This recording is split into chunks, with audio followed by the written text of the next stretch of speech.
Vi skal tage de flygtninge, som der er brug for. Alle skal være med til at bidrage til det danske samfund, og det går jeg også ud fra, at de fleste vil. En rød opdeling, der handler om, at vi skal bare skrue op for skattetrykket, fordi så kan vi fordele endnu mere. I stedet for så har vi måske en borgerlig side herovre, i hvert fald en konservativ side, som prøver at kigge på det enkelte individ. Og det er den udfordring, vi har. Vi tjener ikke nok penge, vi skaber ikke nok værdi. Det er fordi, vi har verdens højeste skat. I hvert fald, og nu kunne det til at lyde som om, at det er Danmark, der er skyld i, der er krigen i Irak lige nu. Det er faktisk en stat, der startede den krig. Disse 10 år har simpelthen ikke været god nok til at kunne sikre, at vi om 5 år har råd til den samme velfærd.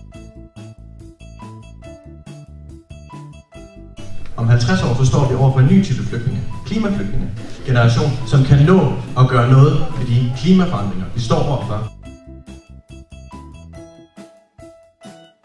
Jamen altså, jeg synes, det var ret spændende at høre omkring de forskellige partiers holdninger. Jeg synes, det har været meget spændende, nu når vi er en samfundsfaglig klasse. Jeg er glad for, at der kommer noget mere inddragelse rent praktisk til eleverne på gymnasiet. Samfundsfag, det er jo, altså, hvor man ligesom kan sige sin mening, men man skal jo også have sådan rigtig meget viden om de forskellige ting, og det kan godt være rigtig sådan svært at sætte sig ind i sådan, ja, alt det, der foregår inden for politik. Man kommer lidt mere i dybden omkring deres holdninger, og ja. Sådan at det ikke bare er om at tærpe samfundsfag på henholdsvis A, B og C-niveau, men at man også får ændret noget rent, hvad skal man sige, demokratisk inddragelse.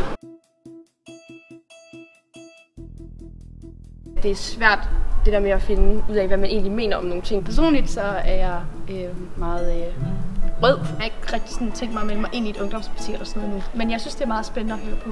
Jeg ved ikke lige helt, om jeg kunne forestille mig selv at være medlem af et ungdomsparti. Jeg har ikke sådan lige nogle forestillinger om, hvilket parti jeg sådan holder mest med. Jeg tænker Alternativet og Enhedslisten.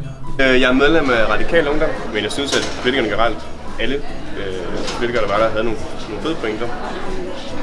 Enig med nogen mere end andre selvfølgelig, kan man sige. Ja, jeg har sådan lidt en idé om det, og så alligevel ikke helt. Det kan være, at de blå partier har noget sådan med økonomi. Der har de sådan en stærk holdning med skat og det. Og der er sådan, kan man godt være enig i det, og så kan man godt være uenig med noget andet i det, altså inden for de blå partier. Så det er sådan svært at vælge. Hvis det kunne være, som man faktisk har brugt det her som undervisningsmiddel, ikke? Så kunne det måske være, at den enkelte elev også fik indsigt i, hvad man skal stemme på til næste folketingsvalg, således at man ikke bare bliver derhjemme og en sofa, eller man rent faktisk. Alle ungdomspolitikere, der gad at dukke op, og tak for alle de gode spørgsmål. Det håber jeg, I har fået svar på. Tak for det.